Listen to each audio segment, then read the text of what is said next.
फिलहाल जैसे आपको कल आपका कॉन्स्टिट्यूशन का पेपर है और कल कॉन्स्टिट्यूशन लॉ का पेपर है, तो हमें कल के लिए तैयारी करनी है। उसके लिए हमने ऑलमोस्ट तैयारी तो कर ही रखी है, क्योंकि पहले से भी पढ़ रखा है।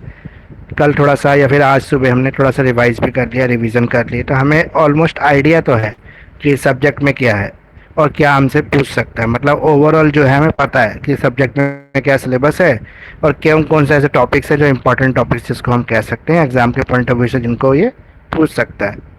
तो ये हमारे लिए अच्छा है कि हमें ऑलरेडी मतलब एक रफ आइडिया है इस चीज़ का। तो अब हम शुरू करेंगे इसका, ज़रा देखेंगे कि पहला जो क्वेश्चन आया हमारा सेक्शन ए के अंदर। अब एक चीज़ आपने देखा होगा कि पेपर के अंदर आजकल थोड़ा सा चेंज आ रहा है।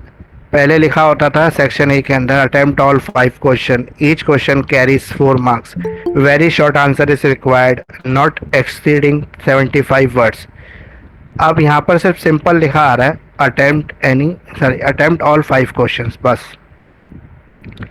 ना तो ये लिखा हुआ है कि 75 वर्ड्स का 4 मार्क्स, तो खैर लिखा हुआ है 4 मार्क्स ईच, लेकिन ये नहीं लिखा आ रहा है कि कितने वर्ड्स में आंसर लिखना है। तो काफ़ी सारे स्टूडेंट्स को प्रॉब्लम हो रही है। जैसे डिटेल आंसर लिखा होता था सेक्शन में, वो भी नहीं लिखा हुआ आ रहा है। सेक्शन बी में लिखा होता था 200 वर्ड्स नॉट एक्सीडिंग, ये भी लिखा नहीं आ रहा है। तो ये लिखा सब नहीं आ रहा है, तो हम पेपर में कितने मार्क्स मतलब कितने वर्ड्स में आंसर लिखें, ये हमारे ऊपर डिपेंड करता है। क्योंकि इन्होंने क्या किया है, 32 शीट्स का बुकलेट आता था, उसको घटा के 4 शीट उसमें से कम करके 28 कर दिया। यानी कि एग्जामिनर ने आपके पास लिखने का स्कोप थोड़ा सा कम कर दिया है। कम करके वो आपको यही मैसेज देना चाहता है कि आप लिमिटेड लिखिए, बहुत ज़्यादा एक्सपेंड करके मत लिखें इसको। तो बहुत ज़्यादा डिटेल में किसी भी आंसर को लिखने की ज़रूरत नहीं है। अब जो आपको सेक्शन सी का आंसर है वो आपका कम से कम 5 पेज, मैक्सिमम 6 पेज होना चाहिए। वैसे 6 पेज लिखेंगे तो फिर शीट कम पड़ जाती है आगे वाले क्वेश्चंस के लिए। 5 पेज के हिसाब से अगर हम मेंटेन करेंगे तो ठीक है। जैसे 5 पेज हम सेक्शन सी के यूज़ करते हैं 3 क्वेश्चन के अंदर, तो हमारे 15 पेजेस भर जाते हैं। फिर हमारा सेक्शन बी में से हमें 3 में से 2 क्वेश्चन अटैम्प्ट करने होते हैं, तो वहाँ पे हम कोशिश करें 3-3 पेज का इस्तेमाल करें, मैक्सिमम 4 पेज। वैसे 3 पेज का यूज़ करना चाहिए। बहुत ज़्यादा कोई क्वेश्चन आपको अच्छा आता है तो 4 शीटें यूज़ करें। तो अगर 3-3 पेज आप भरते हैं तो 6 शीटें हो जाती है, तो 15 + 6 21 शीट्स आपकी हो गई। फिर आप जब ये सेक्शन ए में आते हैं तो 5 क्वेश्चन में एटलीस्ट एक एक पेज तो आप लिखेंगे एक आंसर के अंदर। तो एक एक पेज जब लिखते हैं तो 5 पेज ही हो गए, तो 21 और 5 26 पेजेस हो गए। 2 पेजेस आपके बच जाते हैं। अब ये 2 पेजेस आप किसी ऐसे क्वेश्चन में यूज़ कर लेना जो आपको बेस्ट आंसर आता हो, जिसका जो आपको लगता हो कि ये क्वेश्चन मुझे सबसे अच्छा आता है, तो इसका आंसर मुझे और बढ़ा के लिखना चाहिए। तो उसमें आप सेक्शन सी का है तो 2 क्वेश्चन में एक एक शीट बांट दो, यानी कि 2 क्वेश्चन 6-6 शीट का लिख लो। पर मेरे हिसाब से तो आपको 5 पेज से ज़्यादा आंसर नहीं लिखना चाहिए, क्योंकि बहुत ज़्यादा आंसर अगर एक का लिख देते हैं दूसरे के लिए शीटें कम पड़ जाती हैं, तो मार्क्स का बेनिफिट होने की जगह लॉस हो जाता है। फॉर एग्जाम्पल मान लो सेक्शन सी का क्वेश्चन है, आपने वो लिख दिया 7 पेज का, 8 पेज का लिख दिया एक क्वेश्चन। अब 8 पेज का आंसर लिखने पर भी मार्क्स कितने देगा? 20 में से ही देगा ना, 25 में से दे नहीं सकता।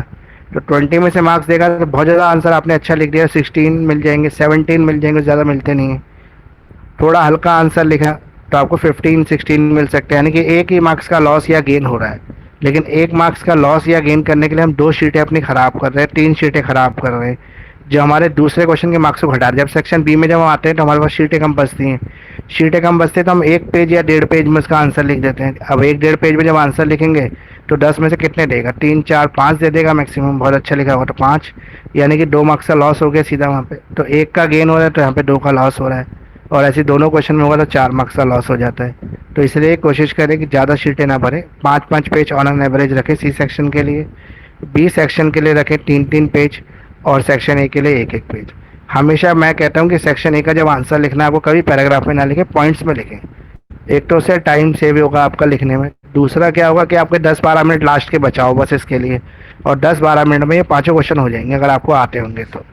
और जो नहीं आते हो तो नहीं आते हो तो हमें लिखना ही है, फिर भी लिखना है। क्योंकि अगर हम मान लो कोई क्वेश्चन हमें पता नहीं है, कुछ भी नहीं आता है इसके बारे में, फिर भी अगर हम लिख देते हैं तो 4 में से 1 मार्क्स भी मिल जाता है, तो कम से कम 1 का गेन तो हो ही रहा है। तो एग्जामिनर 1 तो दे ही देता है जब हम लिखते हैं, एफर्ट करते हैं, तो 1 मार्क्स मिल जाता है। तो इसलिए 1-1 मिल जाता है, तो भी आपके 1 मार्क्स का तो गेन हो ही रहा है। तो मेन ओवरऑल पेपर इस तरह से अटेम्प्ट करना है आपको। एक जो हमारा आंसर बुकलेट आती है उसके फर्स्ट शीट के पीछे कुछ इंस्ट्रक्शन लिखी हुई हैं। ज़्यादातर बच्चे उस इंस्ट्रक्शन के ऊपर ध्यान नहीं देते हैं, उसको पढ़ते ही नहीं हैं। अब की बार आप मेरे कहने पर एक बार इंस्ट्रक्शन को पढ़ लेना, उसमें कई इंपॉर्टेंट इंस्ट्रक्शंस लिखी हुई हैं जो एग्ज़ाम में अप्लाई करनी ज़रूरी होती हैं। आप उसमें पढ़ के देखोगे तो आपको कई चीज़ें पता लग जाएगी। जैसे उसमें एक इंस्ट्रक्शन लिखी हुई है, शायद 8 या 9 नंबर पर लिखी हुई है कि आपको हर आंसर, नया आंसर फ्रेश पेज से शुरू करना है, उसी पेज का यूज़ नहीं करना। For example half page use हो गया, आपने सोचा कि शीटें कम है तो हाफ पेज से दूसरा आंसर शुरू कर दो, तो वो गलत है, यूनिवर्सिटी के अकॉर्डिंग वो गलत हो गया आपका आंसर, और आपके अकॉर्डिंग तो सही था, लेकिन ऐसे मार्क्स पे असर पड़ता है। तो ये छोटी छोटी चीज़ें जो होती हैं इनसे आपके मार्क्स पे 2-2 3-3 मार्क्स का असर पड़ जाता है। तो जहाँ आपके 60 आने होते हैं वहाँ आपके 54-52 पे अटक जाते हैं मार्क्स। तो इसलिए मेरा ये कहना है कि एक बार उनको इंस्ट्रक्शन को ही पढ़ लेना, एग्जाम में जल्दी एंटर करना, ओवर राइटिंग मत करना, OMR शीट ध्यान से भरना, ये तो मैं हर बार ही कहता हूँ। इसके अलावा अटेंडेंस शीट पर भी साइन जरूर करना, ठीक से करना, क्वेश्चन बुकलेट का नंबर करेक्ट लिखना। तो ये सब चीज़ें आपको ध्यान रखनी एग्जाम के पॉइंट ऑफ व्यू से। अब जैसे कल आपका कॉन्स्टिट्यूशन का पेपर है, तो कॉन्स्टिट्यूशन में अब कुछ बच्चे जैसे बोल रहे हैं 16 में से भी सर इंपॉर्टेंट क्वेश्चन बता दो। अभी तो ऑलरेडी मैंने खुद ही इंपॉर्टेंट क्वेश्चन लिखे, इसमें से मैंने बहुत कोशिश की ढूंढने की, तो भी मैं 12-13 ही क्वेश्चन बोल पाया। मतलब कौन सा क्वेश्चन छोड़े, ये मेरे लिए भी बोलना बड़ा मुश्किल है। 16 ही है ऑलमोस्ट, ज़्यादा क्वेश्चन है ही नहीं। उसमें से भी अगर बोलेंगे और मोस्ट इम्पोर्टेंट बता दो तो बहुत मुश्किल काम है, लेकिन फिर भी मैं आपको 3-4 क्वेश्चन ऐसे बता दूंगा कि हो सकता है उसमें से आ जाए, गैस ही लगा सकते हैं। पेपर तो हमारे पास है नहीं कि क्वेश्चन पेपर मेरे पास रखा है मैं आपको देख के बता दूँ। फिर भी मैं आपको 4-5 क्वेश्चन बताने की कोशिश करूँगा, लेकिन मेरे हिसाब से आपको ये टोटल 16 क्वेश्चन है, लिमिटेड क्वेश्चन है, ज़्यादा क्वेश्चन है नहीं। मुस्लिम लॉ में तो फिर भी 20 क्वेश्चन थे, यहाँ पे तो 16 ही क्वेश्चन है। उसको भी अगर आप नहीं करेंगे तो फिर तो आप क्या ही करेंगे, सोचने की बात है। लिस्ट लिस्ट वाला छोड़ सकते हैं क्वेश्चन? हाँ, लिस्ट वाले क्वेश्चन को नहीं छोड़ना, लिस्ट वाले पॉइंट लिखने छोड़ दो, बाकी आंसर याद कर लो। ठीक है सर। अब जैसे पहला क्वेश्चन है आपका यहाँ पे सेक्शन ए का पहला क्वेश्चन, 2022 का ये पेपर है, कॉन्स्टिट्यूशनल लॉ 2 का। एक बात और ध्यान रखना कि कॉन्स्टिट्यूशन में आपके सबसे अच्छे मार्क्स आ सकते हैं एग्जाम में, क्योंकि मैंने हमेशा देखा है कि बच्चों के रिजल्ट में कॉन्स्टिट्यूशन के मार्क्स अच्छे होते हैं। नॉर्मली सबके कॉन्स्टिट्यूशन अच्छे मार्क्स आते हैं, मुस्लिम लॉ में भी काफ़ी बच्चों के अच्छे मार्क्स आ जाते हैं, लेकिन कॉन्स्टिट्यूशन में तो मैक्सिमम बच्चों के अच्छे ही मार्क्स आते हैं। तो पहला क्वेश्चन है इसका, ordinance making power of the president of India. तो भारत का राष्ट्रपति जो होता है वो अध्यादेश कब जारी कर सकता है, क्या अधिकार है उसके पास। तो इसका आंसर आपको 2-3 पॉइंट में लिखना हो। तो ऑर्डिनेंस कब शुरू हो सकता है, कब इशू हो सकता है, जब पार्लियामेंट सेशन में ना हो, कोई सेशन ना चल रहा हो, किसी इमरजेंसी मुद्दे पर कोई कानून लाना जरूरी हो। तो जब तक नेक्स्ट सेशन ना आ जाए तब तक के लिए प्रेसिडेंट ऑफ इंडिया एक ऑर्डिनेंस लेके एक कानून को पास कर देता है।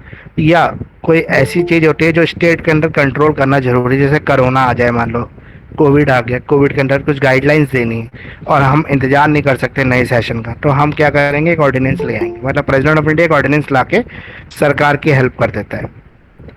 दूसरा क्वेश्चन है पार्लियामेंट्री प्रिविलेजेस। पार्लियामेंट्री प्रिविलेज मतलब संसदीय विशेषाधिकार, ये एमपीज को मिलते हैं। क्यों मिलते हैं, ताकि वो हाउस के सेशन को ठीक से चला पाएँ। जैसे उनको अरेस्ट के खिलाफ फ्रीडम ऑफ स्पीच है, ये कुछ प्रिविलेजेस है उनको। इसमें 3-4 प्रिविलेजेस लिख देना, काफ़ी सारे प्रिविलेजेस मैंने बताए रखे हैं आपको, 3 या 4 प्रिविलेजेस लिख देना, ज़्यादा कुछ में मत पढ़ना, एक एक लाइन की, मतलब एक एक लाइन की वो लिख देना पॉइंट। 7 से 8 पॉइंट लिख दो 4 मार्क्स में, पॉइंट में लिखा करो ए सेक्शन को। पॉइंट में लिखने का बेनिफिट है, टाइम सेव होता है और एग्जामिनर से मार्क्स भी अच्छे मिल सकते हैं। अगला क्वेश्चन है right down the essential condition for appointment of the prime minister. तो प्राइम मिनिस्टर जो है उसकी अपॉइंटमेंट के लिए क्या क्या एसेंशियल कंडीशन है। तो प्रधानमंत्री की नियुक्ति के लिए अनिवार्य शर्तें क्या क्या है। तो क्या क्या अनिवार्य शर्तें हैं, जैसे पहली शर्त है आपके पास कि वो मेजोरिटी पार्टी का लीडर होना चाहिए, हाउस के अंदर उसको मेजोरिटी मिलनी चाहिए। ठीक है, वो कौन सी मेजोरिटी होती है, आम चुनाव के अंदर। इसके अलावा और बताइए और कौन सा एसेंशियल कंडीशन है प्राइम मिनिस्टर के अपॉइंटमेंट के लिए।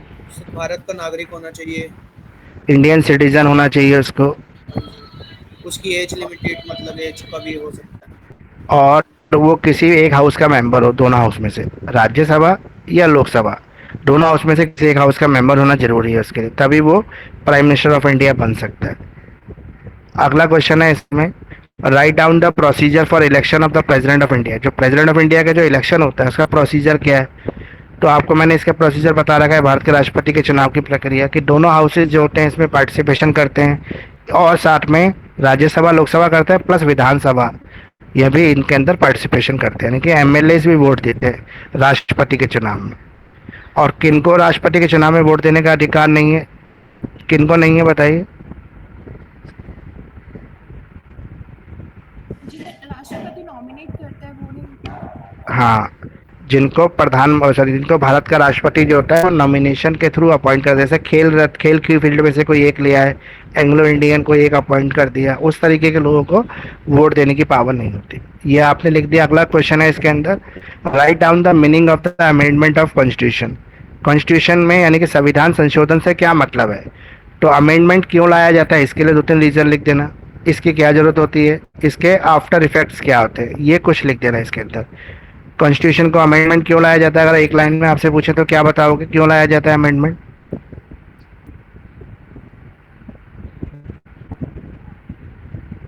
कोई भी बताइए एक लाइन के अंदर कि कॉन्स्टिट्यूशन को अमेंडमेंट करना क्यों जरूरी है, संविधान संशोधन किस लिए जरूरी होता है?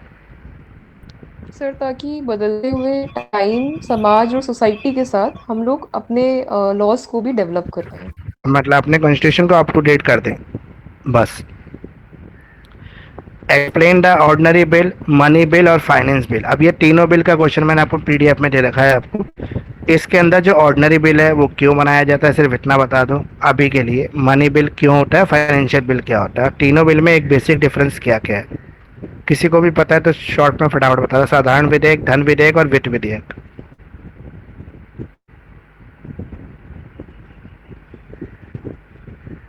सर जो ऑर्डिनरी बिल होता है वो बेसिकली सिर्फ ऑर्डिनरी चीज़ों के लिए होता है, जो छोटी मोटी सी चीज़ें होती हैं। मनी बिल सरकार होता है की सरकार के रोजमर्रा के कामों के लिए ऑर्डिनरी बिल लाया जाता है। जी सर, मनी बिल होता है जो चीज़ें हमारी पैसे से रिलेटेड है। जो हमारे जैसे पीएसयू है, पब्लिक सेक्टर इंटरप्राइजेज होती है, अंडरटेकिंग्स हैं, उनको भी तो पैसा चाहिए ना चलाने के लिए, तो उनको फंड देना है, स्टेट्स को फंड देना है, ये मनी बिल होता है। फाइनेंस बिल, और फाइनेंस बिल होता है सर जो हमारे पूरे देश की फाइनेंशियल चीज़ें होती है उनको चलाने के लिए फाइनेंस बिल होता है। आम बजट लाते हैं वो फाइनेंशियल बिल है। अब इनके अंदर बेसिक डिफरेंस क्या है, देखो बेसिक डिफरेंस ये है कि ऑर्डिनरी बिल दोनों हाउसेस में से किसी भी हाउस में पहले पेश हो सकता है, चाहे राज्यसभा ले आई चाहे लोकसभा ले आई, कोई दिक्कत नहीं है, ऑर्डिनरी बिल है। मनी बिल कौन से हाउस में आता है? लोकसभा। मनी बिल लोकसभा में आता है। और फाइनेंशियल बिल जो है, मनी बिल जो है लोकसभा से पास होकर फिर राज्यसभा जाता है, और ऑर्डिनरी बिल किसी भी हाउस में पहले पेश होगा फिर दूसरे हाउस में जाएगा। लेकिन फाइनेंशियल बिल सिर्फ एक हाउस में आता है, वो लोकसभा में, ये दूसरे हाउस में पास होने के लिए नहीं जाता है। ये तो फर्क है मनी इनका। बिल और फाइनेंशियल बिल दोनों लोकसभा में आते हैं। हाँ, ये लोकसभा में ही आ सकते हैं, राज्यसभा से नहीं आ सकते। लेकिन ऑर्डिनरी बिल किसी भी हाउस में पहले आ सकता है, लेकिन दोनों हाउस में जाते हैं पास होने के लिए, मनी बिल और ऑर्डिनरी बिल। लेकिन फाइनेंशियल बिल सिर्फ एक हाउस में आता है, वो है लोकसभा। ये राज्यसभा में जाता ही नहीं है। लोकसभा में इसको प्रेजेंट किया जाता है आम बजट के अंदर, फाइनेंस मिनिस्टर अपना सूटकेस लेके आता है ना, वो एक लेदर का ब्रीफ केस का ट्रेंड चला हुआ है। हर बार जो फाइनेंस बिल आता है तो वो लेदर के सूटकेस में ही लाया जाता है, फिर उसको पढ़ा जाता है। पढ़ने के बाद इसके अंदर राय ली जाती है लोकसभा मेंबर्स की, उसके बाद प्रेसिडेंट को भेज देते हैं सिग्नेचर के लिए। ये दूसरे हाउस में जाता ही नहीं। अगला 7th क्वेश्चन है इसका, discuss the composition and jurisdictions of the supreme court. तो सुप्रीम कोर्ट का कंपोजिशन क्या है, सुप्रीम कोर्ट का जुरिडिक्शंस क्या है, ये बताना है आपको इसके अंदर। तो कंपोजिशन ये बताना है कितने जजेस होते हैं, कितने जजेस होते हैं सुप्रीम कोर्ट में?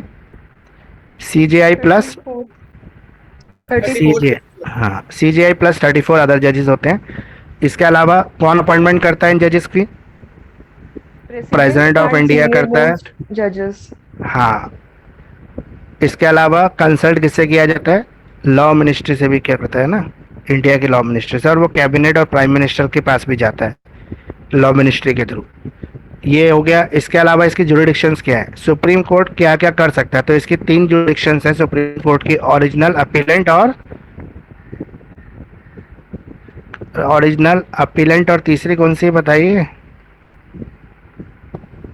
कल एग्जाम देंगे तो कैसे होगा, आपको तो जुरिडिक्शंस भी याद नहीं है सुप्रीम कोर्ट। हाँ, एडवाइजरी जुरिडिक्शंस। तो ये तीनों लिख देना। अगर ये आया अभी सेक्शन में आया तो बस इतना ही लिख दोगे तो बहुत है इसके लिए आंसर। बहुत लंबा आंसर लिखने से कोई बेनिफिट नहीं होगा, बल्कि आपके मार्क्स कम हो जाएंगे।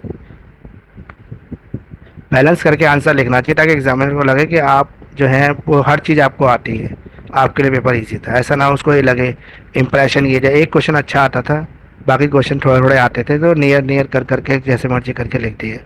बैलेंस आंसर रहना ज़रूरी है अच्छे मार्क्स के लिए। अगला क्वेश्चन है इसमें, discuss critically the doctrine of basic structure आधारभूत ढांचे के सिद्धांत की आलोचनात्मक विवेचना कीजिए।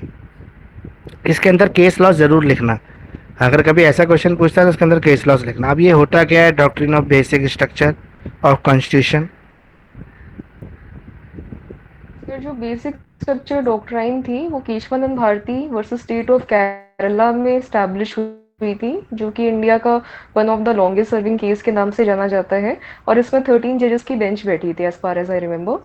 और इसमें ऐसा बोला गया था कि हम अमेंडमेंट कर सकते हैं कॉन्स्टिट्यूशन में, फंडामेंटल राइट्स में भी, लेकिन जो बेसिक स्ट्रक्चर है, जिस मतलब जो आधार है जिसके बेसिस पे वो कॉन्स्टिट्यूशन बना है, जो कॉन्स्टिट्यूशनल मेकर्स की जो थिंकिंग थी ना, उसके साथ हम लोग कोई मतलब चेंजेस नहीं कर सकते हैं। मतलब सेम मोटो नहीं बदल सकते इसका। मतलब हमें कॉन्स्टिट्यूशन को बदलना अलाउड है, लेकिन कॉन्स्टिट्यूशन की जो बेसिक स्ट्रक्चर है यानी कि जो उसकी फाउंडेशन है उसको चेंज करना अलाउड नहीं। क्यों, किसी भी बिल्डिंग के अगर आप फाउंडेशन को हटा दें तो बिल्डिंग तो गिरी जाएगी ना, फिर उस बिल्डिंग को बचाना काफ़ी मुश्किल है। तो इसीलिए बोला है कि कॉन्स्टिट्यूशन के बेसिक स्ट्रक्चर से आप छेड़छाड़ नहीं कर सकते। अमेंडमेंट किसी भी लॉ में ला सकते हैं, परमानेंटली हटा नहीं सकते किसी चीज़ को। जैसे फॉर एग्जांपल आपने रिजर्वेशन को हटाने की कोशिश की तो वो हटा नहीं सकते हैं। कॉन्स्टिट्यूशन के अंदर ही प्रोविजन है, उसको कैसे हटाया जाएगा, उसी तरीके से वो हट सकता है। कोई भी ऑर्डिनेंस ला के, कोई नया एक्ट पास करके उसको हटाना पॉसिबल नहीं है। अब जैसे यूनिफॉर्म सिविल कोड ला रहे हैं मोदी जी, तो यूनिफॉर्म सिविल कोड तो हमारे कॉन्स्टिट्यूशन में पहले लिख दिया था। हमारे कॉन्स्टिट्यूशन मेकर्स ने बोला था 50 साल तक हम कॉन्स्टिट्यूशन चलाएंगे, इस तरीके से अलग अलग पर्सनल लॉ होंगे हमारे पास, लेकिन 50 साल बाद हम यूनिफॉर्म सिविल कोड को अप्लाई करेंगे। लेकिन आज तक कोई हिम्मत ही नहीं कर रही थी गवर्नमेंट यूनिफॉर्म सिविल कोड लाने की, क्योंकि ये बहुत कंट्रोवर्शियल मुद्दा है। इससे कोई पार्टी की सरकार गिर भी सकती है और किसी की सरकार बन भी सकती है, तो बहुत ज़्यादा रिस्की मैटर है, इसलिए कोई भी गवर्नमेंट इसमें हाथ नहीं डाल रही थी। अगला है 9th question, write down the general scheme of the distribution of legislative power, refer to the decided cases. अब ये general scheme of distribution of legislative power का मीनिंग क्या है, इसका मतलब क्या है? इसका मतलब है विधायी शक्तियों के वितरण की सामान्य योजनाओं को लिखिए और निर्णित वादों का हवाला भी दीजिए। अब लेजिस्लेटिव पावर जो है गवर्नमेंट की, कानून बनाने की जो पावर है गवर्नमेंट की, उसका डिस्ट्रीब्यूशन कैसे किया है, सेपरेशन ऑफ पावर कैसे किया हुआ है लेजिस्लेटिव पावर्स का, इस आंसर में आपको ये बताना है। तो आप बताइए कैसे किया हुआ है हमारी कंट्री के अंदर। सर सब्जेक्ट्स में डिवाइड किया है into state list, union list, concurrent list. इसमें आप ये तीनों लिस्ट लिख देना। एक चीज और कर लेना इस आंसर के अंदर, कितने सब्जेक्ट मैटर आते हैं यूनियन में, कितने आते हैं स्टेट में और कितने आते हैं कॉन्करेंट लिस्ट में, ये आंकड़ा जरूर याद देना। ये आंकड़ा आपको एग्जाम में अच्छे मार्क्स दिलाएगा इसलिए। और केस लॉस इसमें जरूर कर लेना कोई ना कोई।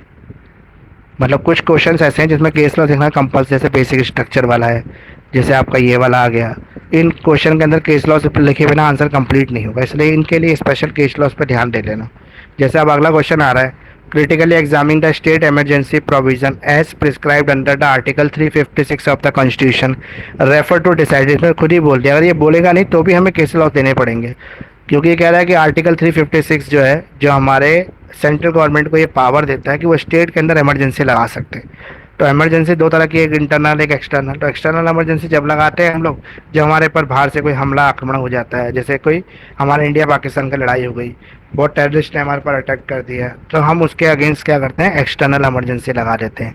यानी कि उस समय सारी गवर्नमेंट जो होती ख़त्म हो जाती है और सारी पावर प्रेसिडेंट के पास आ जाती है, क्योंकि सुप्रीम कमांडर वही है प्रेसिडेंट, इसलिए उसी को हर चीज़ कंट्रोल करें। लेकिन स्टेट के अंदर कभी ऐसी कोई आ जाए जहाँ पे आर्म्स रेवोल्यूशन हो जाए, मतलब जो लोग हैं वो सड़कों पर हथियार लेके निकल जाएं, शूट आउट, एक दूसरे को मारना पीटना शुरू कर दें, सोसाइटी कम्युनिटी के अगेंस्ट कोई दंगे हो जाए, किसी रिलीजियस का मुद्दे के ऊपर दंगे फसाद हो जाए, तो उस तरीके की कंडीशंस में स्टेट जो इमरजेंसी लगा सकती है। इसके अलावा एक और है, जब सरकार अपनी मेजोरिटी खो देती है, मतलब मेजोरिटी पार्टी तो उसका लीडर ही तो सीएम बनता है, अगर मेजोरिटी खो दी, मान लो कि दिल्ली के अंदर मान लो कांग्रेस आम आदमी पार्टी ने मिलकर सरकार बनाई थी, जब पहली बार सरकार आई थी आम आदमी पार्टी की, तो अगर कांग्रेस अपना समर्थन खींच लेती तो दिल्ली में सरकार मेजोरिटी से ख़त्म हो जाती, मतलब अल्पमत में आ जाती। जब सरकार अल्पमत में आ जाती तो हाउस के अंदर वो अपनी जो है मेजोरिटी प्रूव नहीं कर पाती। तो इस कंडीशन में फ्लोर टेस्ट में गवर्नमेंट अगर फेल हो जाती है तो आप जो है स्टेट इमरजेंसी अनाउंस कर सकते हैं, यानी कि सेंट्रल गवर्नमेंट के पास ये पावर है कि वो स्टेट इमरजेंसी लगा सकती है।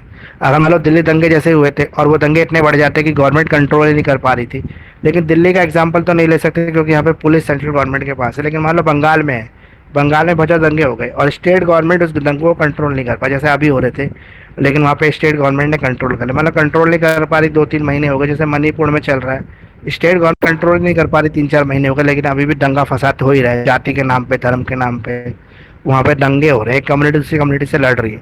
लेकिन वहाँ पे तो बीजेपी की गवर्नमेंट है, इसलिए, नहीं तो अब तक तो स्टेट इमरजेंसी आ जाती। जो भी 2-3 महीने के दौरान इस तरह के दंगे फसाद हो जाते हैं, वहाँ पे स्टेट इमरजेंसी तुरंत लाई जाती है। With the help of the decided cases, discuss the extent of the parliamentary power to amend the constitution। तो यहाँ पर बताया, आपको पूछ रहा है कि निर्णित वादों की सहायता से संसद के संविधान संशोधन शक्ति के क्षेत्र विस्तार की विवेचना कीजिए। मतलब कब जो है हमारी जो गवर्नमेंट है उसके पास कौन सी ऐसी पार्लियामेंट्री पावर है कि वो कॉन्स्टिट्यूशन को अमेंड कर सकते हैं। तो यहाँ पर हमें केसेस के साथ ये बताना है कि गवर्नमेंट के पास मतलब कौन सी ऐसी पावर है, कौन सा ऐसा आर्टिकल है जो इसको कॉन्स्टिट्यूशन को अमेंडमेंट करने की इजाज़त देता है, कब कर सकता है, कैसे कर सकता है, कितना कितना वोट चाहिए, जैसे 1/3 मेजोरिटी चाहिए या सिंपल मेजोरिटी चाहिए, कौन से हाउसेस के अंदर अमेंडमेंट लॉ पास किया जाएगा या दोनों हाउसेस में किया जाएगा। ये सारा प्रोसेस आपको इस आंसर के अंदर लिखना है। ये आंसर भी पीडीएफ में आपको मिल जाएगा। अगला क्वेश्चन है power and functions of the president of India. तो प्रेसिडेंट ऑफ इंडिया के पावर्स और फंक्शंस लिखने हैं। तो पावर्स किसी भी चीज़ की अगर लिखने आती है या फंक्शंस लिखने आते हैं तो सबसे पहले आपको एग्जाम में काम करना चाहिए कि उसका पोजीशन लिखना चाहिए कि position of president of India क्या है, एक्चुअली प्रेसिडेंट ऑफ इंडिया है क्या। पहले ये डिफाइन करना है आपको, 4 से 5 लाइनों में बताना है कि कौन प्रेसिडेंट ऑफ इंडिया बन सकता है, क्या उसके पास मतलब है, जैसे सुप्रीम कमांडर होता है वो, अपॉइंटमेंट ऑफ द गवर्नमेंट का काम होता है, प्राइम मिनिस्टर को अपॉइंट करता है वो, जितने भी और जनरल ऑफ इंडिया है, इलेक्शन कमिश्नर ऑफ इंडिया है, ये सब जो इंपॉर्टेंट पोस्ट है इनका अपॉइंटमेंट जो है प्रेसिडेंट ऑफ इंडिया करता है। फर्स्ट सिटीजन्स ऑफ इंडिया होता है। इस तरीके से आपने लिख दिया। फिर उसके बाद आप उसके फंक्शंस लिखें, फंक्शंस में लिखें वो क्या क्या काम कर सकता है। अब इस काम हमने ऑलरेडी पहले बताया कि वो प्राइम मिनिस्टर के अपॉइंटमेंट करता है, सीजीआई के अपॉइंटमेंट करता है, ऑडिटर जनरल ऑफ इंडिया के अपॉइंटमेंट करता है। इसके अलावा और कौन से काम है बताइए। आपको पता है मनी बिल बिना प्रेसिडेंट से प्री अप्रूव कराए पेश ही नहीं हो सकता लोकसभा में। ये तो आपने पढ़ा होगा मनी बिल के अंदर। Yes sir. तो मनी बिल वाला फंक्शन आप लिख देना। ये प्रेसिडेंट का सबसे इम्पोर्टेंट फंक्शन है। किसी भी स्टेट गवर्नमेंट को ग्रांट देनी है तो वो ग्रांट देने के लिए प्री अप्रूवल लेना पड़ता है प्रेसिडेंट ऑफ इंडिया से। प्रेसिडेंट ऑफ इंडिया उसका अप्रूवल देता है, फिर वो बिल जो होता है वो पास किया जाता है लोकसभा में। जब लोकसभा में पास हो जाता है दोनों हाउसेस में मेजोरिटी से, तो वो सैंक्शन हो जाता है। इसके अलावा जैसे हम घर का खर्चा चलाते हैं तो हम क्या करते हैं, मान लो इस महीने पैसे कम पड़ रहे हैं तो क्या करते हैं। फॉर एग्जाम्पल मान लो कि हस्बैंड ने पैसा कमा के वाइफ को दे दिया, बोला कि घर चलाना है, लेकिन वाइफ ने देखा कि बजट जो है महीने के आखिरी में जाके 2,000 रुपये कम पड़ रहा है, तो वो क्या करेंगे, वो या तो उधार कर लेंगे राशन वाले से या किसी और से, या वो हस्बैंड से 2,000 रुपये और मांग लेंगे। तो इसी तरह से जब स्टेट गवर्नमेंट को एक फंड देता है, कौन देता है, प्रेसिडेंट ऑफ इंडिया देता है। एक्चुअली देता तो प्रेसिडेंट ऑफ इंडिया है, लेकिन दोनों हाउसेस में पास होता है मनी बिल के थ्रू। अगर ये फंड कम पड़ जाता है, और ऑर्डिनरी केसेस में कम ही पड़ता है, हमेशा स्टेट गवर्नमेंट के फंड कम पड़ता है, तो स्टेट गवर्नमेंट क्या करती है, अपने नेक्स्ट फंड में से एडवांस ले लेती है। जैसे मान लो वाइफ ने हस्बैंड से एडवांस ले लिया कि अगले महीने आप मुझे 2,000 रुपये कम देना, लेकिन इस महीने 2,000 देने पड़ेंगे क्योंकि इस महीने फीस आ गई बच्चों की, या कोई इमरजेंसी नेचर ऑफ एक्सपेंसेस आ गए, कोई बीमार हो गया इसलिए खर्चे बढ़ गए, आप अगले महीने कम दे देना, हम चला लेंगे काम। उसी तरह से स्टेट गवर्नमेंट किसको कहती है, प्रेसिडेंट ऑफ इंडिया को कहती है कि इस महीने हमें जो है इमरजेंसी नेचर ऑफ फंड की जरूरत थी, इसलिए फंड कम पड़ गए, तो आप इतना फंड अलॉट कर देना, हमारे नेक्स्ट फंड में से काट लेना। या फिर वो क्या करते हैं, बोरो करते हैं, बाद में उसको देना होता है। लेकिन अधिकतर केस में ये होता है कि ये जो डेफिसिट है ये लगातार चलता ही रहता है, कभी कोई स्टेट गवर्नमेंट अगले फंड में उसको पूरा ही नहीं कर पाती है। हर बार वो जो है वो इमरजेंसी नेचर ऑफ फंड की रिक्वायरमेंट देती रहती है प्रेसिडेंट ऑफ इंडिया को। ये इसके पावर फंक्शंस हो गए। इसके बाद अगला है आपका discuss the various parliamentary privileges available to the member of parliament, refer to the decided cases. तो यहाँ पर आपको क्या बताना है कि पार्लियामेंट्री प्रिविलेजेस क्या मिली हुई हैं एमपीज और एमएलएस को, इसमें केसेस भी बताना है। तो मैंने ऊपर भी अभी ये क्वेश्चन, शायद ए सेक्शन में भी ऐसे ही क्वेश्चन आ गया था। पहले मैं ऊपर वाला क्वेश्चन एक बार और बता, जैसे किसी के भी आपको पावर फंक्शंस लिखना हो ना, तो कोशिश ये करना कि जो पहले फंक्शंस आप लिखते हैं स्टार्टिंग में 1 2 3 4, वो फंक्शन सबसे इंपॉर्टेंट फंक्शंस होने चाहिए जो पहले, और जो थोड़े से सेकेंडरी नेचर के फंक्शंस होते हैं वो बाद में लिखते हैं। और फिर अगर और भी आंसर बढ़ाना है तो फिर तो कुछ भी फंक्शंस आप जो थोड़े बहुत भी फंक्शंस हैं उसको भी डिटेल में आप लिख देना। अब इसके लिए कैसे करेंगे, आपकी हर फंक्शंस के लिए ज़्यादा कुछ लाइन आपको लिखने की ज़रूरत नहीं है, फंक्शंस लिखा और उसको एक्सप्लेनेशन कर दिया 2 से ढाई लाइन में बस।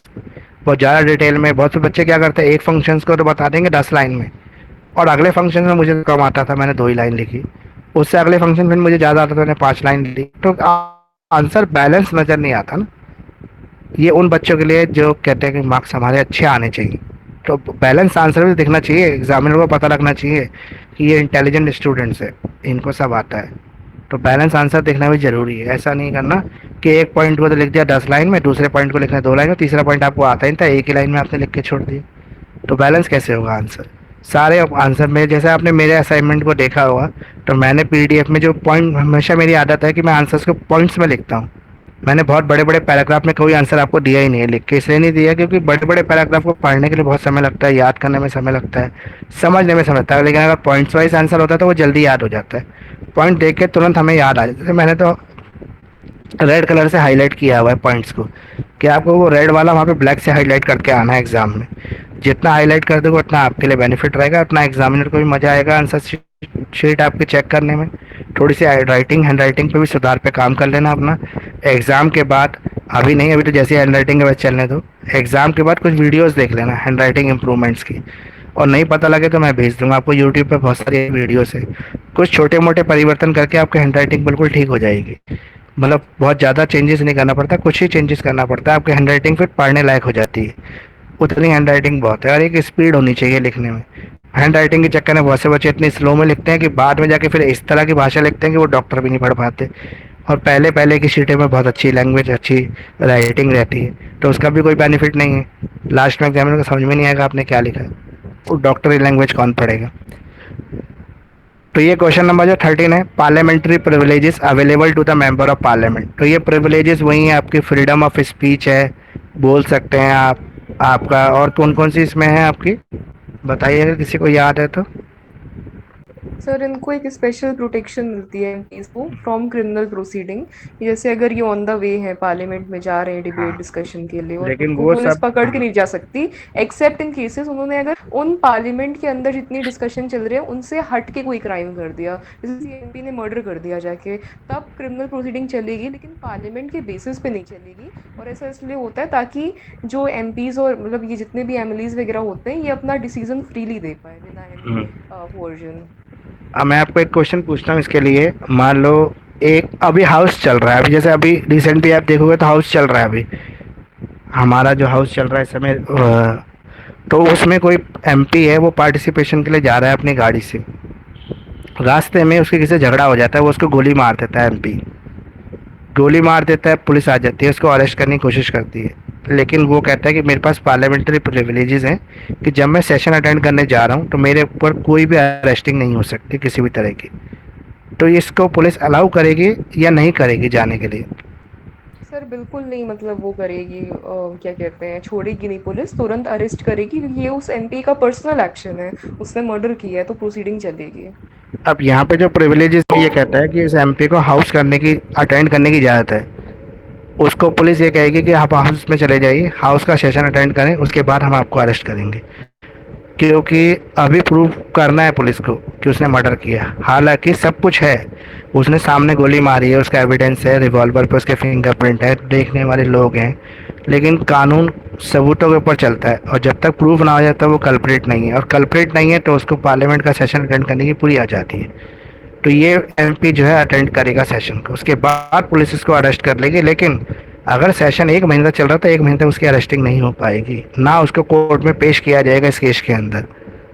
लेकिन अगर इसका उल्टा हो जाए, उसने 1 महीने पहले मर्डर कर दिया था, अब वो हाउस का सेशन अटेंड करने जाना चाहता है, तो वो नहीं जा सकता है, क्योंकि उसके ऊपर चार्जेस लग चुके हैं। अगर उसके ऊपर चार्जेस लग चुके हैं तो उसको हाउस के सेशन का अटेंड करने से रोका जा सकता है, तब उसको ये पार्लियामेंट्री प्रिविलेजेस नहीं मिलेगी। तो ये समझना है आपको, बेसिक जो छोटा सा अंतर है, फ़र्क सिर्फ इतना सा है, उसके ऊपर चार्जेस लग गए थे, उसके ऊपर चार्जेस अभी लगे ही नहीं। तो ये है, कोई भी क्रिमिनल और सिविल प्रोसीडिंग किसी भी एमपी को पार्टिसिपेशन करने से रोक नहीं सकती हाउस का, जब हाउस चल रहा हो। ये इसलिए बनाया गया है फॉर एग्जांपल बहुत इंपॉर्टेंट टॉपिक पे या इंपॉर्टेंट बिल को पास करने के लिए वोटिंग होनी है। अब जिसकी सरकार है वो क्या करेगी, जितने भी अपोजिशन के एमपी एमएलए जा रहे हैं उनके ऊपर झूठे एलिगेशन ला ला के सबको जेल में डाल देंगे, भाई आज के लिए जेल में डाल दो, कल कोर्ट में पेश करके छूट जाएगा। लेकिन कल तक तो मामला ही गड़बड़ हो जाएगा, हाउस के अंदर वोट हो चुका होगा। इस वजह से इनको ये प्रिविलेज दी हुई है ताकि पब्लिक के वेलफेयर का काम इफेक्टेड ना हो, पब्लिक को दिक्कत ना हो, इस वजह से ये प्रिविलेजेस है इनको। इसके अलावा एक और इनको प्रिविलेज है, मान लो कि एक एमपी के ऊपर अभी चार्जेस प्रूव नहीं हुए, मतलब उसको सजा नहीं हुई, उसको कोर्ट ने अभी कल्परेट अनाउंस नहीं किया, उसके ऊपर सिर्फ एलिगेशंस हैं। जिस दिन सेशन है उसी दिन कोर्ट ने उसको सम्मन दे रखा है, भाई कोर्ट आओ, आपकी पेशी होगी, आपका क्रॉस एग्जामिनेशन होगा। अब ये एमपी को उसके अंदर वो मिलेगी नहीं मिलेगी प्रिविलेजेस?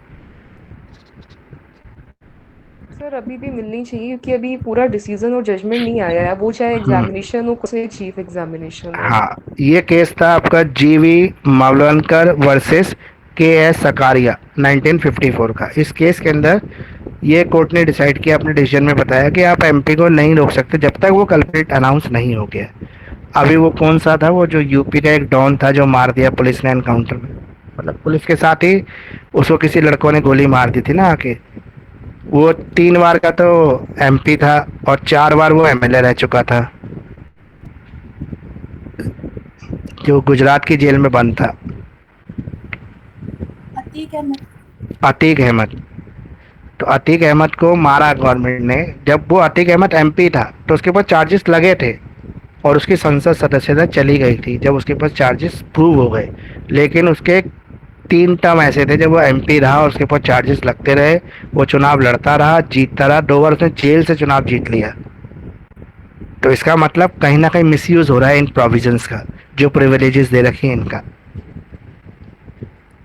ठीक है, एक और था ना वो जो पंजाब की जेल में बंद, उसको यूपी गवर्नमेंट ने बुलाया, मुश्ताक अहमद क्या नाम था उसका,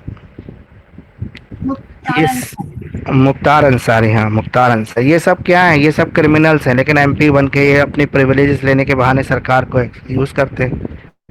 जैसे जब जब यूपी में इलेक्शन आता है तो वो कौन सा बाबा है, बाबा राम रहीम, उसको बेल मिल जाती है, वो बाहर आ जाता है और बीजेपी का प्रचार करता है दबा के, और जेल के अंदर पूरे राजाओं की तरह रह रहा है। क्यों क्यों ऐसा कर रहा है, उसको गवर्नमेंट ऐसे क्यों छोड़ देती है हर वाले इलेक्शन में? यूपी में जब भी चुनाव होता है, चाहे वो पंचायत चुनाव हो, चाहे वो यूपी गवर्नमेंट का चुनाव हो, या अभी एमपी का चुनाव आएगा, फिर उसको छोड़ देंगे। तो रीज़न क्या है, उसको क्यों छोड़ा जाता है?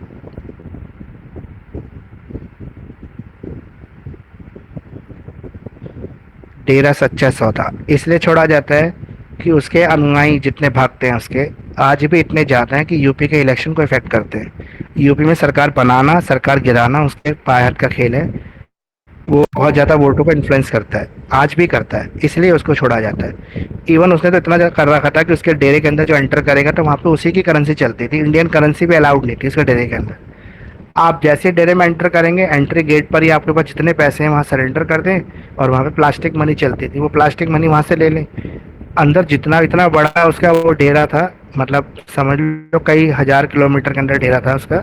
उस डेरे के अंदर जो भी शॉपिंग है, कोई आप कन्वेंस यूज़ कर रहे हैं, कोई बस ले रहे हैं, होटल ले रहे हैं, सब जगह बाबा का पैसा चल रहा है, मतलब उसकी प्लास्टिक मनी चल रही है, इंडियन करेंसी की कोई वैल्यू नहीं थी। और ये क्यों चल रहा था, क्योंकि पिछली गवर्नमेंट जो थी वो भी उसी की वजह से चल रही। मतलब 2 गवर्नमेंट पे इफेक्ट है उसका, हरियाणा पे और यूपी के ऊपर। दोनों गवर्नमेंट में कभी भी चुनाव होगा, चाहे हरियाणा का होगा, यूपी का होगा, बाबा को छोड़ देते हैं, प्रिविलेज दे देते हैं उसको। तो ये सब इसलिए दिया था। उसको कुछ और कहते हैं, पेरोल कहते हैं उसको, पेरोल। पेरोल क्यों दी जाती है? पेरोल पेरोल का हमारा आईपीसी में एक प्रोविजंस है। ये इसलिए दी जाती है, फॉर एग्जांपल कोई क्रिमिनल जेल में बंद है, उसकी माँ बीमार है, उसकी कोई बीवी की तबीयत खराब हो जाए अचानक, करने वाला कोई ना, तो वो पेरोल पे आके उनकी तीमारदारी कर सकता है। इसके अलावा उसकी मान लो बेटी की शादी है, मतलब कोई पर्सनल ऐसा मुद्दा है जिसपे उसका प्रेजेंस होना जरूरी है, तो पेरोल उसको मिल सकती है। और या फिर उसका अच्छा व्यवहार रहा हो, पिछले 6 महीने उसने जेल के सारे नियम कायदे अच्छी तरह से माने हों, 6 महीने या साल भर, तो फिर उसको 1 महीने की 15 दिन की पेरोल मिल सकती है। तो इस पेरोल के प्रोविजंस का मिसयूज करके गवर्नमेंट क्या करती है, ऐसे लोगों को बाहर निकालती है अपने बेनिफिट के लिए। तो ये आपका पेपर मैंने पूरा डिस्कस कर दिया आपका 2022 का। इस पेपर में कोई क्वेश्चंस आपको पूछना है तो एक बार पूछ लो, तो 2019 वाला पेपर अब मैं निकाल रहा हूँ आपका।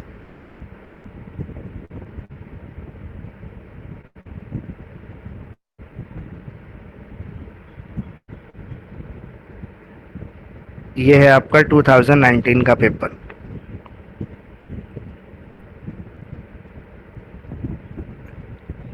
इसमें पहला क्वेश्चन है सेक्शन ए के अंदर, what do you understand by the doctrine of collective responsibility of cabinet? मंत्रिमंडल के सामूहिक उत्तरदायित्व के सिद्धांत से आप क्या समझते हैं, ये बताइए। सर जितना मुझे याद आ रहा है कैबिनेट में काउंसिल ऑफ मिनिस्टर्स होते हैं which are headed by prime minister, और अगर किसी एक के भी खिलाफ कोई vote of no confidence pass हो जाता है हाउस में, तो पूरा का पूरा कैबिनेट रिजाइन कर देता है, और आई थिंक उनके साथ लोकसभा भी रिजाइन करती है being as a non permanent house. और ऐसे एक इंसान के ऊपर वोट ऑफ नो कॉन्फिडेंस होने पर पूरा सब लोग जब रिजाइन करते हैं ना, तो इसको कलेक्टिव रिस्पॉन्सिबिलिटी कहते हैं। मैं आपको बता दूं, कलेक्टिव रिस्पॉन्सिबिलिटी का मतलब है जितने भी बिल, विधेयक जो सरकार पास करती है, ऑर्डिनेंस लाती है, कोई मनी बिल पास करती है, ऑर्डिनरी बिल पास करती है, तो ये सारे बिल के पहले कैबिनेट अलग है, काउंसिल ऑफ मिनिस्टर्स अलग है। तो कैबिनेट ऑफ मिनिस्टर की एक कलेक्टिव मीटिंग होती है, एक जगह वो बैठते हैं और मीटिंग करते हैं। जैसे फॉर एग्जांपल मान लो लॉ के अंदर कोई अमेंडमेंट करना है, या फिर ऑर्डिनरी बिल का मतलब ये समझ लो कि एडमिनिस्ट्रेशन चलाने के लिए किसी नए रूल्स रेगुलेशंस को इश्यू करना है। जैसे जैसे कोविड आया, कोविड के अंदर जनता कर्फ्यू लगाना था, तो उतना समय नहीं था कि हम लेजिस्लेशन में पास करा पाए, तो इन्होंने क्या किया, प्राइम मिनिस्टर ने प्रपोजल दिया, कैबिनेट ने बैठा और कैबिनेट ने इस बिल को पास कर दिया। ये ऑर्डिनरी बिल था कि हम जनता कर्फ्यू लाएंगे, कोविड से बचने के लिए ज़रूरी है इस समय। जनता कर्फ्यू लग गया।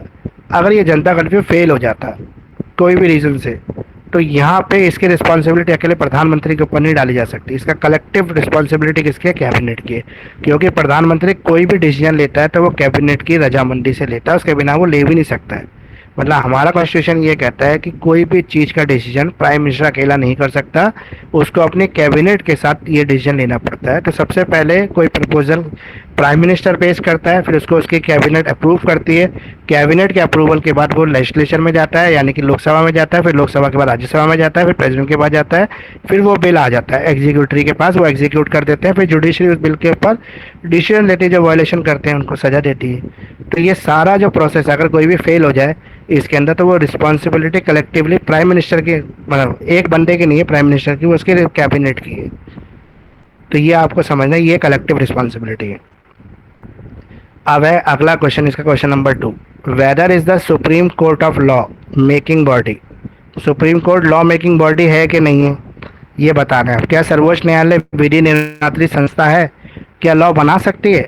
अगर हम वैसे देखें तो नहीं बना सकती, क्योंकि हमारे देश के अंदर कॉन्स्टिट्यूशन के अंदर लॉ बनाने के पावर सिर्फ किसके पास है, लेजिस्लेचर के पास है, लोकसभा के पास है, वही किसी मुद्दे पर लॉ बना सकती है। लेकिन अगर हम वैसे देखें तो हमारे जो बिल्स होते हैं, जो हमारे डिसीजंस आते हैं केसेस के अंदर, वो लैंडमार्क केसेस जो होते हैं उसके जो डिसीजंस होते हैं वो आगे केसेस में एज ए रेफरेंस यूज़ किए जाते हैं, तो वो एक तरह से लॉ ही है। लेकिन डायरेक्टली अगर हम बोलें किसी आर्टिकल को इंट्रोड्यूस कर दिया सुप्रीम कोर्ट ने, किसी कानून को नया बना दिया, for example protection against discrimination, ये है, ये जो लॉ है वो सुप्रीम कोर्ट ने बना दिया, तो ऐसे सुप्रीम कोर्ट कोई लॉ नहीं बना सकती। लेकिन एडवाइजरी जुडिक्शंस है उसके पास, वो एडवाइस कर सकती है गवर्नमेंट को कि आपके ये जो है प्रोविजंस आना चाहिए। जैसे केशवानंद भारती के केस में सुप्रीम कोर्ट ने एडवाइस किया गवर्नमेंट को कि राइट टू प्रॉपर्टी जो फंडामेंटल राइट है इसको हटा दिया जाए, वरना ये कंट्रोवर्शियल मैटर है, आगे और कंट्रोवर्सी पैदा करेगा। तो उसके डिसीजन को मानते हुए उन्होंने वो हटा दिया अमेंडमेंट करके। सेकुलर और वो जो 2 वर्ड जोड़े थे 42 अमेंडमेंट के अंदर, सोशलिस्ट और सेकुलर, उनकी एडवाइजरी भी सुप्रीम कोर्ट ने दी थी गवर्नमेंट को, इंदिरा गांधी ने उसको मानते हुए अमेंडमेंट कर दिया। फंडामेंटल ड्यूटीज़ लाने की एडवाइजरी भी सुप्रीम कोर्ट ने दी थी कि फंडामेंटल राइट्स के साथ साथ फंडामेंटल ड्यूटीज़ भी होनी चाहिए सिटीजन्स की। और एनवायरनमेंट लॉ के ऊपर तो बहुत सारे एडवाइजरी हैं सुप्रीम कोर्ट की। तो लॉ मेकिंग बॉडी नहीं है, फिर भी लॉ के लिए कुछ लैंडमार्क जजमेंट्स के थ्रू ये लॉ को डिसाइड कर सकती हैं, मतलब डायरेक्शंस दे सकती हैं, लॉ बना नहीं सकती। What do you understand by the parliamentary system? Parliamentary system से आप क्या समझते हैं, संसदीय प्रणाली से आप क्या समझते हैं? तो इसमें आप दोनों हाउसेज लिख देना, राज्यसभा लोकसभा, हमारे पास 2 हाउसेज हैं। दोनों हाउसेज किस तरह से काम करते हैं, कैसे बिल्स वगैरह पेश होते हैं, फिर पास होते हैं। फाइनल वर्डिक्ट जो होता है वो प्रेसिडेंट का रहता है, लेकिन प्रेसिडेंट भी सिर्फ एक ही बार या 2 ही बार रिटर्न कर सकता है, तीसरी बार बिल फिर आ जाए उसके पास तो उसको पास ही करना पड़ता है, साइन करना पड़ता है, ये मैंडेटरी है उसके लिए। अगला है explain the basic structure theory, ये वही है जो हमने पीछे भी पढ़ा था। Doctrines of basic structure of constitution. अगला है explain the tortious liability of the state. तो टॉर्ट्स जो हमने पढ़ा हुआ था, तो टॉर्ट्स की लाइबिलिटी क्या है स्टेट के लिए, तो राज्य के लिए क्या लाइबिलिटी हो सकती है टॉर्ट की। वैसे टॉर्ट की लाइबिलिटी में कौन सा नुकसान आते हैं, जो फिजिकल इंजरी ना हो, जिसमें इंजरी किसकी हो, मेंटल इंजरी, रिस्पेक्ट इंजरी, ये आपकी इंजरी अलाउड होती है टॉर्ट लाइबिलिटी में। तो स्टेट के केस में कौन सी लाइबिलिटी है ऐसी, राज्य के केस में कौन सी लाइबिलिटी। Legal injury. वैसे फॉर एग्जांपल मान लो कोई लॉ है सेंट्रल गवर्नमेंट ने पास कर दिया, लेकिन स्टेट उसको डिनाई नहीं कर सकता। मतलब अगर सेंट्रल गवर्नमेंट ने पूरे देश के लिए एनफोर्स कर दिया तो कोई राज्य ये नहीं कह सकता कि अपने कंट्री अपने राज्य के अंदर वो इसको लागू नहीं करना है, तो ये उसकी टॉर्टियस लाइबिलिटी बन जाती है। अगला क्वेश्चन नंबर आपका 6 है, explain the advisory jurisdictions of the supreme court of India. Bharat के उच्चतम न्यायालय के परामर्शदायी आधिकारिकता की व्याख्या कीजिए। तो ये एडवाइजरी जुडिक्शंस क्या है सुप्रीम कोर्ट का। सर कभी कभी कुछ ऐसे मैटर्स होते हैं जिसमें कि प्रेसिडेंट को एडवाइस की ज़रूरत होती है, और वो मैटर्स होते हैं एक्चुअली जब भी इंटरप्रिटेशन ऑफ कॉन्स्टिट्यूशन पे या किसी भी इंटरप्रिटेशन ऑफ लॉ पे कोई क्वेश्चन उठता है ना, तो उसका जो फाइनल वर्डिक्ट होता है वो हमेशा सुप्रीम कोर्ट का होता है, और president can seek advice of the supreme court. मतलब अगर प्रेसिडेंट ऑफ इंडिया को कभी भी जरूरत है किसी भी मामले के अंदर, तो वो एडवाइस ले सकता है सुप्रीम कोर्ट ऑफ इंडिया से। मामला कोई भी हो सकता है, सोवरेनिटी ऑफ इंडिया, इंडिया की एकता अखंडता का मामला हो सकता है, कॉन्स्टिट्यूशन की व्याख्या करनी, इंटरप्रिटेशन ऑफ द कॉन्स्टिट्यूशन करना हो, किसी एक्ट को डिफाइन करना हो, तो सुप्रीम कोर्ट की एडवाइस ले सकता है प्रेसिडेंट ऑफ इंडिया। ये तो हो सकता है प्रेसिडेंट ऑफ इंडिया की तरफ से। सुप्रीम कोर्ट के पास भी ये पावर है कि वो गवर्नमेंट को, वेदर स्टेट गवर्नमेंट और यूनियन गवर्नमेंट, उनको एडवाइस कर सकता है टाइम टू टाइम। अब ये एडवाइस कैसी हो सकती है, एडवाइस एडमिनिस्ट्रेशन की हो सकती है, सरकार चलाने की हो सकती है, ऑफिशियल से अकॉर्डिंग एडवाइस हो सकती है, उनकी सर्विसेज की और उनकी मतलब भर्ती की और हटाने की हो सकती है। इसके अलावा और क्या हो सकती है, किसी भी कॉन्स्टिट्यूशन के अंदर कोई अमेंडमेंट ला रही है गवर्नमेंट या लाने की सोच रही है गवर्नमेंट, तो उसके मामले में भी जो डायरेक्शन देने का काम है वो एडवाइजरी जुडिक्शन के अंदर सुप्रीम कोर्ट कर सकता है। अगला क्वेश्चन इसका, discuss the constitution function power of public service commission. लोक सेवा आयोग का जो गठन है, कार्य है, शक्तियां हैं, इसका वर्णन करना। आपको पता होना चाहिए कि पब्लिक सर्विस कमीशन जो है वो ब्रिटिशर्स ने गठन किया था, इन्होंने बनाया था हमारे देश के अंदर, और हम आज भी उसी को अपना रहे हैं, उसी को फॉलो कर रहे हैं, उसी सिस्टम से हमारा एग्जाम होता है। तो लोक सेवा आयोग कैसा है हमारे देश का, क्या काम करता है और क्या शक्ति है इसके पास।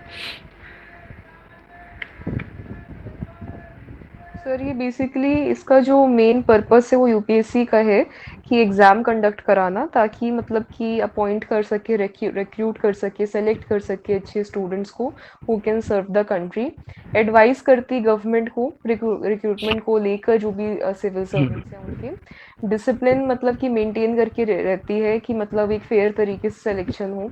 Power of the public service commission जब हम बात करते हैं तो वहाँ पे हमें मिलता है कंडक्टिंग एग्जामिनेशन, और उसके बाद सिलेक्शन एंड अपॉइंटमेंट, कैसे अपॉइंट करेंगे, किसको अपॉइंट करेंगे, गवर्नमेंट को एडवाइस करना, डिसिप्लिन प्रोसीडिंग का मतलब ध्यान रखना, और ऑटोनॉमी एंड इंडिपेंडेंस का ध्यान रखना कि इन्फ्लुएंस किसी का भी नहीं होना चाहिए, कोई पॉलिटिकल पार्टी आके इंटरफेयर ना करे, बहुत फेयर तरीके से सिलेक्शन हो। अच्छा एक चीज़ और है, जैसे अब मान लो कि लालू यादव को रेल मंत्री बना दिया था इन्होंने, तो ये लालू यादव को ने तो कभी रेल चलाई नहीं थी, उसको कैसे पता कि रेल मंत्रालय कैसे चलेगा। मान लो नई सरकार आई है कोई, मान लो कि दिल्ली में जब अरविंद केजरीवाल ने पहली बार सरकार संभाली, उसको थोड़ा ना पता था कौन सा मंत्रालय कैसे चलता होगा। लेकिन एक्चुअली गवर्नमेंट तो हर 5 साल बाद बदलती है, लेकिन कुछ लोग हैं जो गवर्नमेंट के पीछे काम करते हैं जो 5 साल में नहीं बदलते हैं, वो होते हैं उसके हायर जुडिशियल ऑफिसर, मतलब higher officer, higher rank officer कहते हैं इसको। जैसे आपके आईएएस ऑफिसर्स होते हैं हर जगह, जैसे सीएम का अपना एक चीफ सेक्रेटरी होता है जो आईएएस ऑफिसर होता है, पीएम का भी एक चीफ सेक्रेटरी होता है, हर इम्पॉर्टेंट व्यक्ति का जो भी मिनिस्ट्री ले रहा है, कुछ ले रहा है, उसका अपना एक मतलब इम्पॉर्टेंट ऑफिशियल्स है जो अपॉइंटेड है। ये अपॉइंट करने का काम करती है पब्लिक सर्विस कमीशन। तो एक्चुअली कंट्री को जो रन कर रहे हैं, वो रन करने का काम कौन कर रहा है, वो रन करने का काम कर रहे हैं आपके पब्लिक सर्विस कमीशन द्वारा अपॉइंटेड लोग हैं, आईपीएस, आईएएस, आईएफएस, ये लोग। फॉर एग्जांपल मान लो पब्लिक रैली के अंदर राहुल गांधी ने एक बार ये कह दिया था जब मनमोहन सिंह की सरकार नहीं आई थी, कि अगर हाँ कांग्रेस की गवर्नमेंट आ जाएगी तो हम एक ऐसी पॉलिसी लेके आएंगे कि हर व्यक्ति को कम से कम साल के अंदर 184-85 डेज का रोजगार हम सरकार की तरफ से देंगे। अब जब सरकार बन गई, सरदार मनमोहन सिंह जो है प्राइम मिनिस्टर बन गए, तो राहुल गांधी ने बोला भाई मेरे पब्लिक पॉलिसी में प्रॉमिस किया हुआ था, पब्लिक रैली के अंदर प्रॉमिस किया है, इसको पूरा करना है। तो ना तो राहुल गांधी कर सकता था ना पीएम कर सकते थे, तो इन्होंने क्या बोला, अपने आईएएस अफसर्स को बोला कि कोई ऐसी स्कीम लेके आइए जो हमारे इस चुनावी वादे को पूरा कर दे, हकीकत ले आए। तो मनरेगा एक स्कीम आ गई, ठीक है। इसमें क्या था, गांव के जो लोग हैं, जो रूरल एरियाज़ के लोग हैं, उन लोगों को साल के अंदर गवर्नमेंट के प्रोजेक्ट्स के अंदर रोजगार दिया जाता है। अगर रोजगार भी नहीं मिलेगा तो उनको उतना पैसा दे देते हैं, उनकी दिहाड़ी दे देते हैं उतने दिन की, 185 डेज़ की। वैसे काम मिल जाए, जैसे ग्राम सड़क योजना बनती है, प्रधानमंत्री ग्राम सड़क योजना में अंदर काम दे दिया, नेहरू की सिंचाई सफाई की योजना होती है सर गाँव के अंदर, उसके अंदर वो जो लेबर बाहर से लाया करते थे पहले ठेकेदार के, अब वो इन्होंने क्या किया, गवर्नमेंट ने गांव के लोगों को रोजगार देना शुरू कर दिया, जिससे गांव के लोगों को भी रोजगार मिल गया, सरकार का काम भी हो गया। तो मेरा कहने का ये मतलब है, आप ये भी इसके अंदर लिख देना कि जो पब्लिक सर्विस कमीशन के जो अपॉइंटेड ऑफिसर्स होते हैं उनके ऊपर ज़्यादा रिस्पॉन्सिबिलिटी है कंट्रीज़ के लिए काम करने की, क्योंकि सरकारें हर 5 साल में बदल जाती हैं, लेकिन सरकार बदलने से कोई मंत्रालय काम थोड़ा रुकता है, वो ऐसी तरह चलता रहता है। तो इसी वजह चलता है कि ये जो ऑफिसर्स होते हैं, हाई रैंक ऑफिसर, ये उनको चलाते रहते हैं। विज़न जो होता है वो सरकार का होता है, नेता का होता है, उसको एग्जीक्यूशन करने का काम इनका। जैसे अब केजरीवाल ने बोला कि हमें फ्री बस देनी है लेडीज़ को, उसने तो बोल दिया फ्री बस देनी है, लेकिन देगा कौन, ये लोग देंगे ना, ये प्रोविज़न बनाएंगे, पैसा कहाँ से आएगा। बस चलेगी तो डीजल पेट्रोल सीएनजी जो भी खर्च होता है वो तो होगा ही होगा, मेंटेनेंस भी चाहिए बस की। फ्री दे दोगे तो कहाँ से लाओगे, तो फ्री देने के लिए कहीं ना कहीं से तो पैसा लाना ही पड़ेगा, तो वो पैसा कहाँ से अरेंज होगा, ये कौन बताएगा, ये ऑफिसर्स बताएंगे जो आपके सिविल सर्विसेज द्वारा अपॉइंट हुए। इसके अलावा आपका क्वेश्चन नंबर 8 है, explain the scheme of distribution of legislative power between the union state. इसमें वही डिस्ट्रीब्यूशन लिख देना जो 3 लिस्ट आपके पास है, यूनियन लिस्ट, कॉन्करेंट लिस्ट और स्टेट लिस्ट। इसके अंदर सब्जेक्ट का आंकड़ा जरूर याद कर लेना, वो आपको लिखना चाहिए एग्जाम में, कितने सब्जेक्ट आते हैं इसके अंदर, और कुछ एक एक एग्जाम्पल, 2 एग्जाम्पल भी देना उनके। Right an essay on the imposition of the president rule in the state. State के अंदर जब स्टेट इमरजेंसी लगाई जाती है आर्टिकल 356 के अंदर, तो वो कैसे लगाते हैं, क्यों लगाते हैं, ये हमने पहले कर लिया। बड़ा कंट्रोवर्शियल मुद्दा है, इसके ऊपर बहुत कंट्रोवर्सी, बहुत सारे केसेस भी हैं इसके ऊपर, तो केस लॉस 2 से 3 जरूर कर लेना, इससे 2 तो कर ही लेना एटलीस्ट। इसमें जब लगा सकते हैं जब स्टेट के अंदर कोई दंगा फसाद हो जाए, या फिर स्टेट गवर्नमेंट जो है मेजोरिटी में ना रहे, वो अल्पमत में आ जाए। ये मैंने पीछे भी आपको बताया था, अभी पीछे भी आया था ये क्वेश्चन। क्वेश्चन नंबर 10 है, discuss the composition, power, functions, immunities of the parliament और इट्स ऑफिसर एंड मेंबर्स। तो ये पार्लियामेंट्री प्रिविलेजेस जो है वही है, लेकिन इसके साथ क्या क्या जोड़ दिया है, कंपोजिशन, पावर और फंक्शंस जोड़ दिया। किसका जोड़ दिया है, पार्लियामेंट का और उसके ऑफिसर्स का। तो पार्लियामेंट ऑफिसर्स जो होते हैं वो कैसे अपॉइंट होते हैं, उनका क्या कंपोजिशन है, कितने हो सकते हैं वो, जैसे मेंबर ऑफ पार्लियामेंट जो होते हैं वो कितने होते हैं लोकसभा में, कितने राज्यसभा में होते हैं, उनका अपॉइंटमेंट कैसे होता है, उनके पास क्या पावर्स है, क्या फंक्शंस है, और क्या उनके पास इम्यूनिटीज़ है। तो इम्यूनिटीज़ में आप प्रिविलेजेस लिख देना। अगला है, critically examine only the leading case on freedom of trade, commerce and intercourse in India. तो इंडिया के अंदर हमारे पास फ्रीडम ऑफ ट्रेड है, फ्रीडम ऑफ कॉमर्स है, फ्रीडम ऑफ इंटरकोर्स है, लेकिन इन सब के ऊपर कुछ ना कुछ रिस्ट्रिक्शन लगी हुई है, तो इसको हमें क्रिटिकली एग्जामिन करना है, मतलब इसकी आलोचना करनी है, आलोचनात्मक प्रशिक्षण करना है कि क्या बुराई है। जैसे हम कह रहे हैं कि हमारे पास किसी भी तरह का उद्योग कर धंधा करने की हम इजाज़त दे रहे हैं इंडियन सिटीजन्स को, लेकिन साथ में एक रोक भी लगा रहे हैं, वो कह रहे हैं कि कोई आप इलीगल वेपन्स या ड्रग्स की सप्लाई ऐसे काम नहीं कर सकते, क्राइम मतलब ट्रेड अगेंस्ट पब्लिक पॉलिसी आपको अलाउड नहीं है। Discuss the appellate jurisdictions of the supreme court. Supreme court के पास अपील सुनने का अधिकार है, तो अपीलीय क्षेत्राधिकार में वो किस किस कोर्ट की अपील सुन सकती है सुप्रीम कोर्ट। तो सुप्रीम कोर्ट तो सबसे हायर कोर्ट है, वो तो हाई कोर्ट का भी सुन लेगी किसी भी स्टेट का, और वो डिस्ट्रिक्ट कोर्ट की भी अपील सुन लेगी। तो ये अपीलेंट कोर्ट जुरिडिक्शन है, या एडवाइस भी कर सकते हैं किसी सबऑर्डिनेट कोर्ट को, ये भी आप इसके अंदर लिख सकते हैं। Discuss the procedure for the amendment of the constitution. Constitution को अमेंडमेंट करने का एक पूरा प्रॉपर प्रोसीजर है, तो वो प्रोसीजर आपको लिखना है किस तरह से अमेंडमेंट होता है। सबसे पहले अमेंडमेंट के जो वो है मतलब प्रस्ताव है वो कैबिनेट पास करती है प्राइम मिनिस्टर के एडवाइस पर। कैबिनेट के पास ये लोकसभा में पेश किया जाता है कि हम गवर्नमेंट ये चेंजेस लाना चाहती है, उसके लिए गवर्नमेंट पूरी बिल तैयार करती है। उस बिल की फर्स्ट रीडिंग होती है जिसमें सुनाया जाता है, फिर सेकंड रीडिंग होती है जिसमें उसके ऊपर मत लिया जाता है, और थर्ड उसके ऊपर वोटिंग कराई जाती है कि वो पास हुआ कि नहीं हुआ। तो ये पूरा प्रोसेस आपको लिखना है इसके अंदर। राइट अ शॉर्ट नोट, यहाँ पे शॉर्ट नोट लिखना है आपको मनी बिल के ऊपर। मनी बिल मैंने बता दिया आपको, मनी बिल और फाइनेंस बिल में बहुत सारे बच्चे कंफ्यूज रहते हैं। ध्यान रखना, मनी बिल अलग होता है, फाइनेंस बिल अलग होता है। फाइनेंस बिल केवल लोकसभा में आता है, वो बजट है जो आम बजट जिसे कहते हैं, वो फाइनेंस बिल है।